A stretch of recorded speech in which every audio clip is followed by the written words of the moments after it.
UP triple S C junior assistant 5512 या कोई भी यूपी ट्रिपल एस सी का एग्ज़ाम है जिसमें कंप्यूटर पूछा जाता है, तो उसके लिए आप इस वीडियो को देख सकते हो। और मैं गारंटी लेता हूँ एक भी क्वेश्चन बाहर नहीं जाएगा। पूरी सीरीज जुड़े रहना।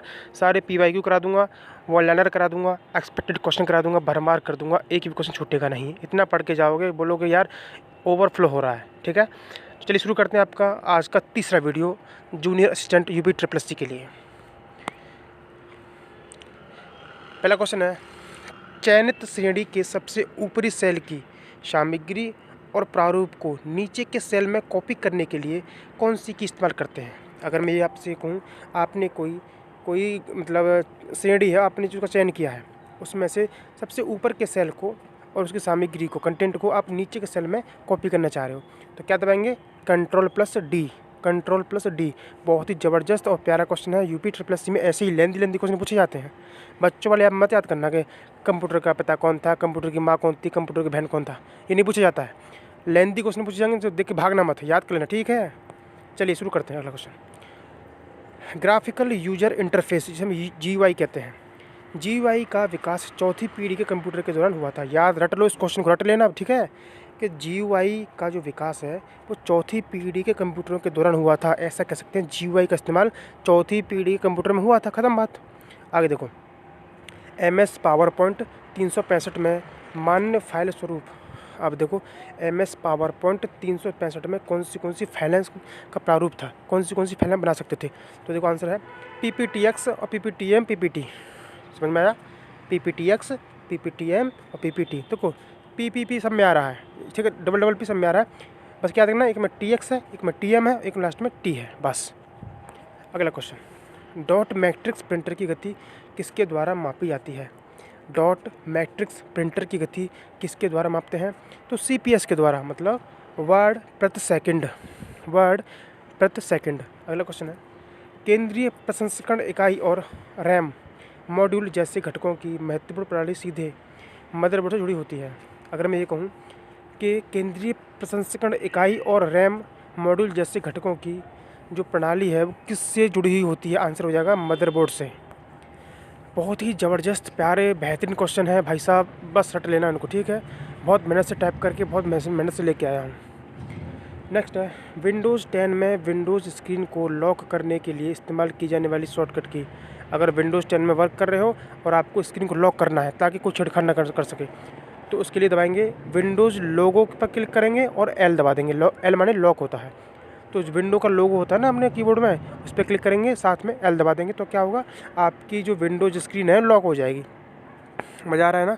अगर मज़ा आ रहा है तो लाइक कर देना और उसको क्या कर देना, शेयर और सब्सक्राइब। नेक्स्ट क्वेश्चन है, वस्तु उन्मुख भाषा है। वस्तु उन्मुख भाषा C++ का एक उदाहरण है। नेक्स्ट है, MS में एक नई फाइल खोलने के लिए, ठीक है, MS में क्या होता है? माइक्रोसॉफ्ट। ठीक है, MS में एक नई फाइल खोलने के लिए इस्तेमाल की जाने वाली शॉर्टकट कुंजी वो हो जाएगी Ctrl+N। नेक्स्ट है, RPG का पूरा नाम क्या होता है?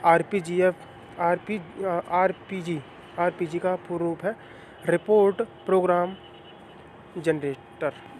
ठीक है, नेक्स्ट है, national centre for super computer application NCSA, national centre for super computer application द्वारा विकसित पहला वेब ब्राउज़र। तो इसका पहला वेब ब्राउज़र था मोजैक। ठीक है,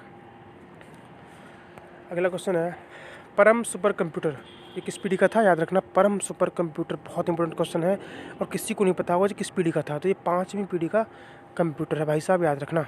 अगला क्वेश्चन है, विंडोज़ 10 में खुले हुए ऐप्स के बीच स्विच करने के लिए कौन सी की इस्तेमाल करते हैं? विंडोज़ 10 में खुले हुए ऐप्स, जो जितने भी ऐप्स खुले होते हैं उनको बंद करने के लिए कौन सा की दबाएंगे? अल्ट और टैब दबाएंगे।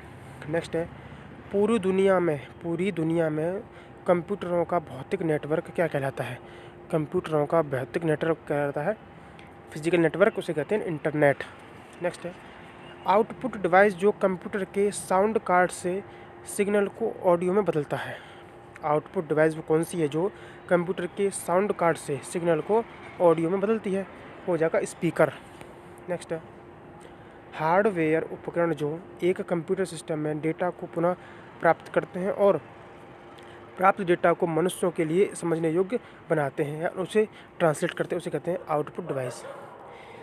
आउटपुट डिवाइस का क्या काम होता है, सुन लो दोबारा से। हार्डवेयर उपकरण है ये, जो एक कंप्यूटर सिस्टम से डेटा को पुनः प्राप्त करते हैं और प्राप्त डेटा को मनुष्यों के लिए समझने योग्य बनाकर उसे ट्रांसलेट करते हैं।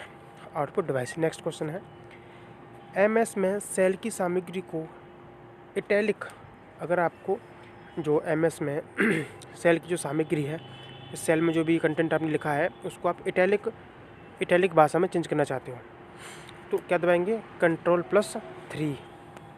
नेक्स्ट है, MS एक्सेल 365 में एक ही सेल में कई नई लाइन शुरू करने के लिए शॉर्टकट की। अगर आप MS एक्सेल 365 में वर्क कर रहे हो और सेल में एक नई लाइन शुरू करना चाहते हो तो Alt+Enter दबाएंगे। नेक्स्ट है, इनमें से कौन सी चुंबकीय डिस्क है, तो चुंबकीय डिस्क हो जाएगी विनचेस्टर। नेक्स्ट है, प्रोग्रामिंग भाषा के रूप में मशीन कोड का उपयोग करने वाले कंप्यूटरों की पीढ़ी। तो भाई साहब सबसे पहले मशीनी भाषा का प्रयोग किया गया था पहली पीढ़ी कंप्यूटर में, ये कहना चाह रहा है। नेक्स्ट है, कंप्यूटर के हिस्से के रूप में ट्रांजिस्टर का उपयोग करने के लिए दूसरी पीढ़ी के कंप्यूटर उपयोग किए गए थे, तो ट्रांजिस्टर का प्रयोग किया गया था दूसरी पीढ़ी कंप्यूटरों में। ठीक है। नेक्स्ट है, अनुप्रयोग के लिए प्रयुक्त वस्तु उन्मुख कार्यक्रम भाषा। अगर मैं ये कहूँ वस्तु उन्मुख कार्यक्रम भाषा कौन सी अनुप्रयोग के लिए, तो वो जावा। देखो यार मेरी स्पीड थोड़ी ज़्यादा है, स्पीड मेरी ज़्यादा है, ये मैं सोचना कि मैं 4 मिनट का 5 मिनट का वीडियो बनाता हूँ तो भाई साहब ये 4-5 मिनट में ना बहुत क्वेश्चन में पढ़ा देता हूँ आपको। अगर आप इन्हीं क्वेश्चंस को अगर किसी 1 घंटे की वीडियो देखोगे किसी की, तो वो 1 घंटे की वीडियो में ना 10 क्वेश्चन पढ़ाएगा और समझाने में इधर की बात करने में बहुत टाइम खा जाता है, कोई भी हो। बट मेरा ऐसा नहीं है, मैं कोशिश करता हूँ कम से कम समय में ज़्यादा से ज़्यादा कंटेंट दे सकूँ। ठीक है। अगला है, इनमें से कौन सा आउटपुट डिवाइस है, तो भाई साहब इनमें से हो जाएगा प्रोजेक्टर। प्रोजेक्टर क्या है, आउटपुट है, बाकी याद कर लेना। स्कैनर और OCR डिवाइस क्या है, इनपुट डिवाइस है। इनमें से कौन सी दूसरी पीढ़ी की प्रणाली है, तो हनीवेल 400 दूसरी पीढ़ी की प्रणाली है। तो यार आपको, मुझे पूरा उम्मीद है कि आपको बहुत मज़ा आया होगा। मैंने बहुत अच्छे लेवल के क्वेश्चन लेके आया था और जूनियर असिस्टेंट की जितने भी लोग तैयारी कर रहे हैं उसको शेयर कर देना यार, ग्रुप जो भी आपका ग्रुप हो, कुछ भी हो। पसंद आएगी तो लाइक कर देंगे, शेयर कर लेंगे, सब्सक्राइब कर देंगे, नहीं आएगी तो डिसलाइक कर देंगे, क्या दिक्कत है। ठीक है। तो यार देखो जुड़े रहो, सारा सिलेबस कंप्लीट होगा, टेंशन फ्री रहो। तब तक के लिए नेक्स्ट वीडियो का इंतजार करो। Bye bye.